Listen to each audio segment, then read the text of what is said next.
प्यारे बच्चों, सुप्रभात।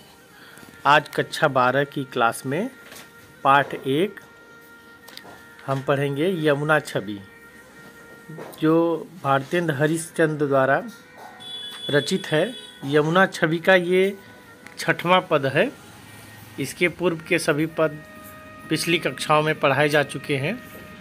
आप वहाँ से पढ़ना चाहेंगे तो उसका लिंक हम डिस्क्रिप्शन बॉक्स में दे देंगे।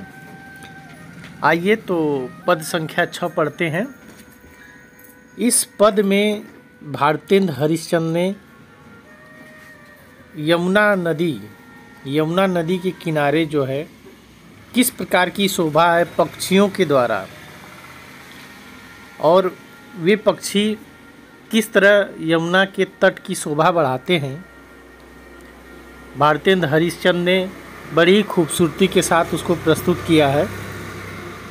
इसकी पहली पंक्ति है, कूजत कहूँ कल हंस, कहूँ मज्जत पारावार। कूजत मने बोल रहे हैं, कूज रहे हैं। हंस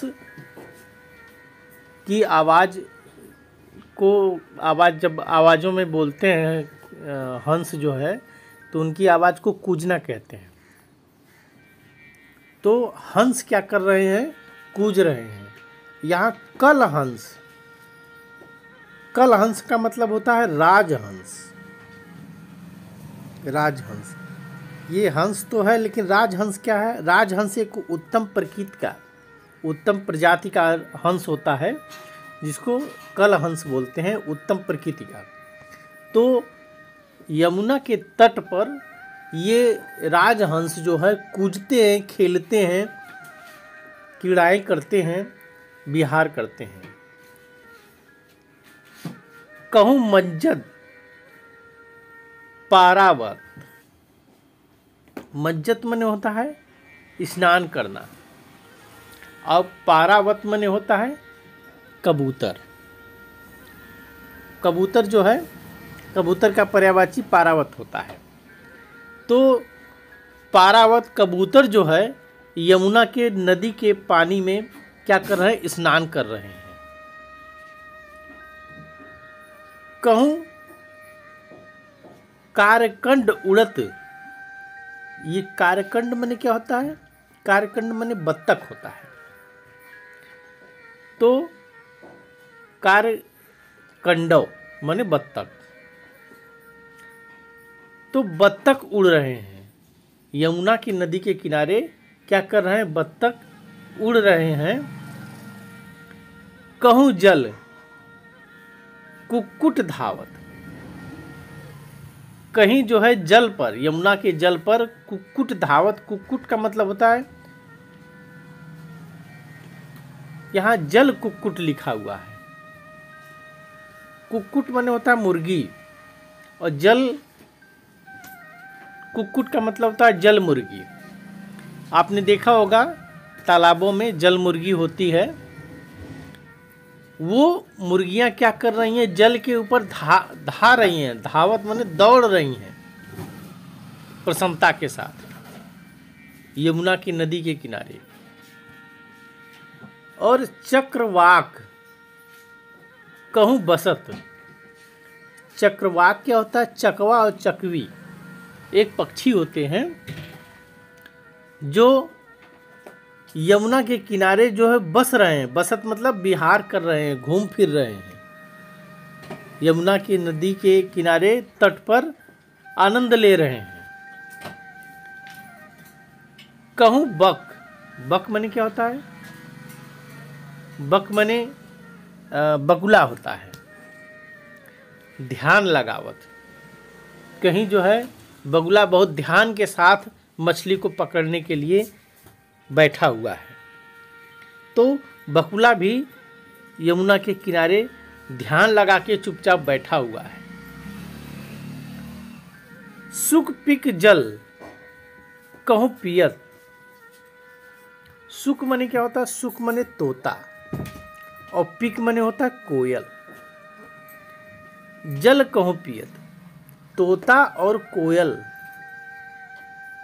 कहीं पर यमुना नदी के किनारे जल पी रहे हैं। कहूँ भ्रमावली गावत। भ्रमावली क्या होता है? भ्रमावली मतलब भौरा।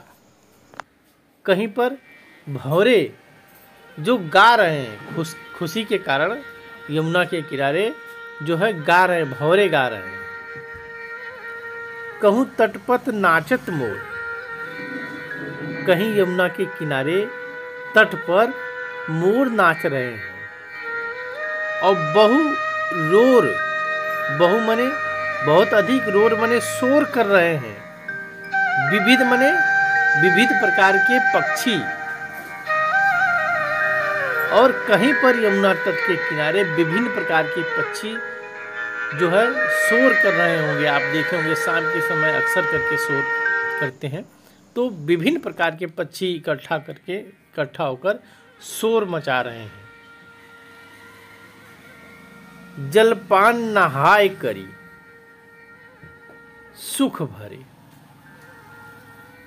ये सब पक्षी जो है जल पान कर रहे हैं, जल के पानी को पी रहे हैं और नहा रहे हैं।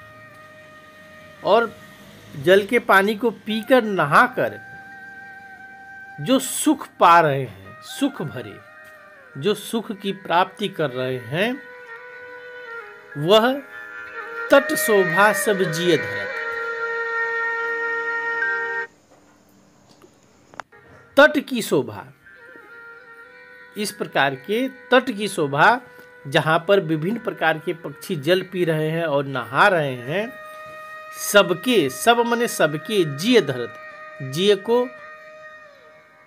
धर ले रही है, धारण कर ले रही है। मतलब सबके मन को मोहित कर ले रही है और शोभा बढ़ा रही है। मतलब बहुत ही सुंदर लगता है, बहुत ही अच्छा लगता है।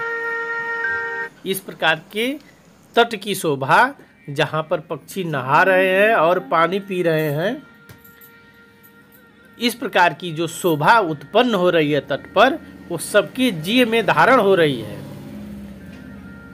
इतनी सुंदर, इतनी अच्छी यमुना के तट की शोभा है कि सबके मन को मोह ले रही है और वह हमेशा के लिए धारण हो जा रही है सभी के मन में। आइए अब इसकी लिखित व्याख्या हम देखते हैं। पद संख्या 5 की यह लिखित व्याख्या है। आप सभी बच्चे इसको जो है देखकर नोट्स में लिख सकते हैं, अपने कॉपी में लिख सकते हैं। और शेष व्याख्या ये है, इसको आप लोग देख लीजिए, स्क्रीनशॉट ले सकते हैं। स्क्रीनशॉट लेके आप जो है इसकी व्याख्या लिख सकते हैं। ये काव्य सौंदर्य पद संख्या 5-6 का काव्य संदर्भ के जैसे कि बताया गया है कि 2 पक्ष होते हैं, एक भाव पक्ष, एक कला पक्ष। भाव पक्ष में कवि ने यमुना के तट एवं उसके जल में पक्षी विहार का अनुपम चित्रण किया है। आप लिख सकते हैं। रस जो है शांति रस है, शांत रस। भाषा ब्रज भाषा, अनुप्रास अलंकार का प्रयोग किया गया है।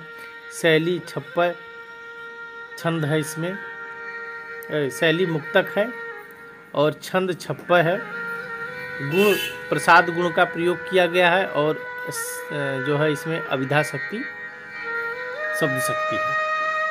तो आशा करते हैं इस पद संख्या 6 का अर्थ आपको समझ में आया होगा।